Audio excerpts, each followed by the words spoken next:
अब तो पीएम मोदी भी इस बात को रट रहे हैं या कहने लगे हैं, उस पर आपका क्या कहना है? देखिए उनकी हमने उनको एक लंबा चिट्ठी लिखा है, खत लिखा, और उसमें पहला ओपनिंग लाइन यह है कि आपके मुंह से पसमानदा शब्द सुनकर हमको सुखद आश्चर्य हुआ। अच्छा भी लगा लेकिन हैरत भी हुई। हैरत इस बात की कि भाई आप नाम ले रहे हैं और नियत आपकी कुछ और है, और आप नाम ले रहे हैं तो नियत तो आपकी कुछ और है। आप वोट की नियत से कर रहे हैं, सिर्फ आप झांसा दे रहे हैं, ठगना चाहते हैं पसमानदा के नाम पर। पसमानदा आप कर कुछ रहे हैं और कह कुछ रहे हैं। इससे पहले भी उनका ट्रैक रिकॉर्ड यही है, सबका साथ, सबका विकास, सबका विश्वास की बात करते हैं, लेकिन समाज को टुकड़े टुकड़े में एक दूसरे को लड़ाने में, हिंदुओं में भी, जातियों में आपस में लड़ाने में, अब मुसलमानों में लगे हैं, उसका इस्तेमाल वो चाहते हैं। हम तो समाज सुधार का आंदोलन चला रहे हैं, अब वो कोशिश कर रहे हैं कि मुसलमानों का ये बड़ा हिस्सा, जान लीजिए पसमानदा मुसलमान 100 में 80 है, कम से कम 100 में 80 है, तो वो चाहते हैं कि 80 में हम कुछ सेंध लगा दें ताकि हमारी बात, दूसरी जगह उनकी पॉपुलैरिटी नीचे आ रही है, उनको, उन लोगों का भ्रम टूट रहा है, हिंदू भाइयों में, दूसरे लोगों में, पिछड़ों में, आदिवासियों में, दलितों में, अगड़ी जातियों में भी धीरे धीरे अब टूटेगा ही, आज नहीं तो कल टूटेगा। तो टूटने का सिलसिला तो शुरू हो गया, भ्रम टूटने का सिलसिला शुरू हो गया। तो अब ये नई जगह, नया पैठ बनाना चाहते हैं। तो पसमानदा इतना बेवकूफ है। पसमानदा का मतलब सेकुलर होता है, पसमानदा का मतलब होता है धर्म की राजनीति से अलग उठ करके। हिंदू, मुस्लिम, ईसाई, सिख सब एक है, ये तो सबको बांट करके रखना चाहते हैं। तो इनका कहीं पर निगाहें, कहीं पर निशाने वाली बात है। तो ये बिल्कुल इनकी नियत में खोट है, और कहीं से भी हम लोगों को भ्रम नहीं है कि पसमानदा का ये कुछ भी भला करना चाहते हैं, इसलिए हम लोग इस भ्रम में नहीं है। कुछ लोग लालची लोग, कुछ लोग डरपोक लोग, कुछ लोग को ब्लैकमेल करके टेंटेड लोगों को, भले इनका एक बना रहे हैं लोभार्थी, एक श्रेणी बना रहे हैं, लाभार्थी और लोभार्थी। तो लोभार्थियों की तादाद कुछ खड़ा कर रहे हैं, लेकिन समाज इनके साथ नहीं जाने वाला है। मुस्लिम धर्मगुरु इस पर क्या कह रहे हैं? देखिए मुस्लिम धर्मगुरु तो पहले भाई बड़ी मुखालफत किए मेरी, और वो हमको ये हम पर आरोप लगाने लगे, नाम नहीं लेते थे डर के मारे, क्योंकि वो तो जानते थे, उनके मन में तो चोर था, वो तो समझते थे कि समाज में ये बीमारी है उसको। और देखिए ये माइनॉरिटी का साइकी भी होता है कृष्ण मोहन जी, कि वो अपनी कमजोरियों को छिपाने की कोशिश करता है। लेकिन हमारा कहना था कि अगर हम मानेंगे नहीं कि हम बीमार हैं, हमको ये मर्ज है, तो हम तो इलाज नहीं कराएंगे। इलाज नहीं कराएंगे तो मर्ज बढ़ते जाएगा। तो वो नासूर बन गया था, नासूर बन करके फूटा। हमने एक सीख से भी खोद देने से जख्म से मवाद गिरने लगता है, तो हमने वही काम किया, सीख से ही खोदा और वो मवाद भरभरा करके गिरने लगा। तो उस समय तो ये विरोध करते थे, उस समय तो जुमा के खुतबे में ये कहते थे कि ऐसे लोग आ गए हैं जो मुसलमानों को बांटना चाहते हैं, लड़ाना चाहते हैं, इस तरह की बात करते थे।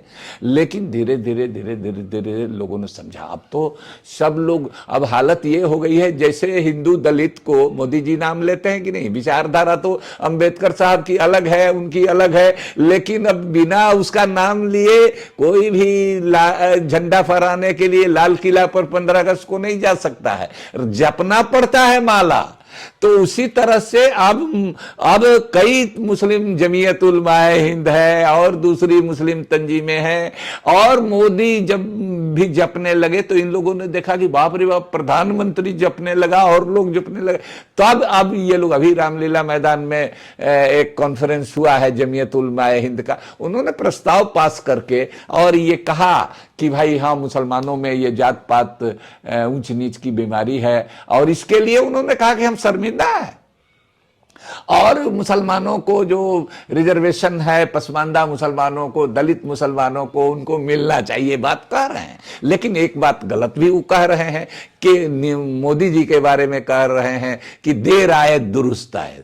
मैंने ठीक देर से ही शुरू किया उन्होंने, दुरुस्त शुरू ठीक किया, लेकिन हम इससे इत्तेफाक नहीं रखते हैं।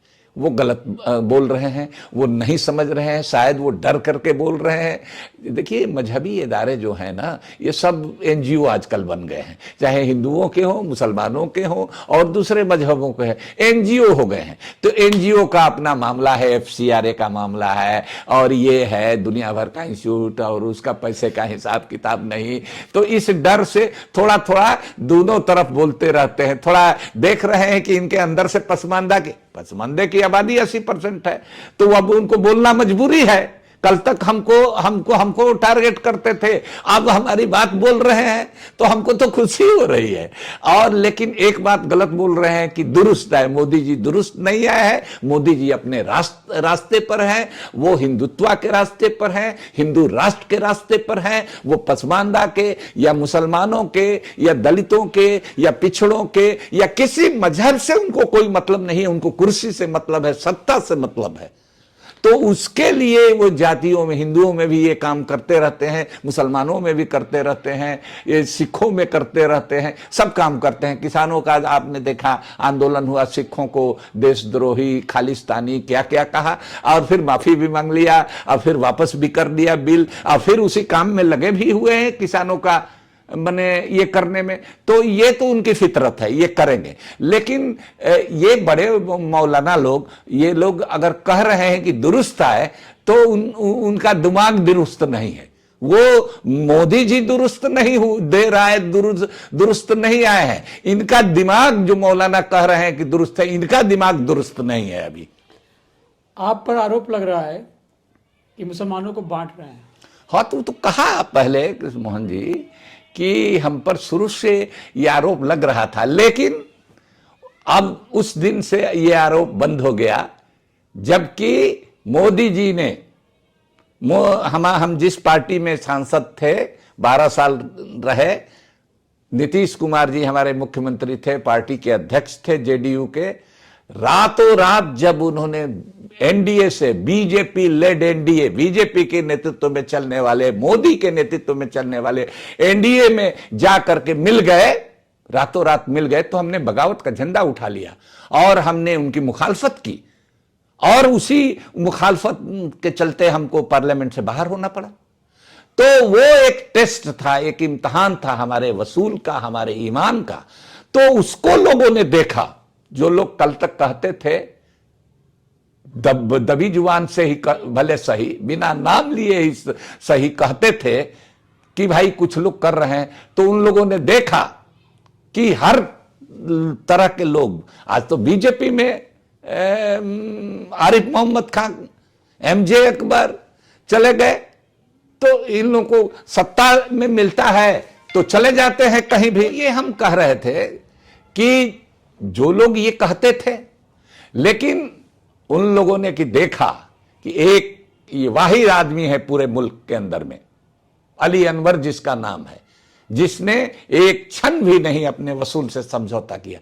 तो हम तो कम्युनलिज्म के खिलाफ हैं, भाजपा के खिलाफ हैं। हम तो बांटने वाली बात नहीं करते, हम तो जोड़ने वाली बात करते हैं। अगर बीमारी खत्म हो जाए, ये क्या है, जात पात ऊंच नीच का, ये तो बीमारी है। ये जिस्मानी बीमारी नहीं, दिमागी बीमारी है। दिमाग में ये फितूर होता है आदमी कि हम दूसरे से बड़े हैं। तो बड़े कैसे हैं? तो ये बीमारी का हम इलाज कर रहे हैं। हम तो हेमोपैथ की दवा दे रहे हैं, कोई ऑपरेशन नहीं कर रहे हैं, कोई ऐसा दवा नहीं कर रहे हैं जो ये, लेकिन धीरे धीरे असर करने वाली मीठी दवा हम दे रहे हैं। तो मीठी दवा अब असर करने लगी है भाई साहब। तो अब जब चोर होता है ना, चोर चोरी करके भाग के निकल जाना चाहता है, तो वो भी चोर चोर चिल्लाते जाता है। तो हम अपने लोगों को बता रहे हैं कि जो लोग तुमको लूटे हैं और अभी पकड़ में आने वाले हैं, अगर भाग रहे हैं तो उनको पहचानो, उनको मारो मत, कम से कम पकड़ करके पुलिस के हवाले करो उनको।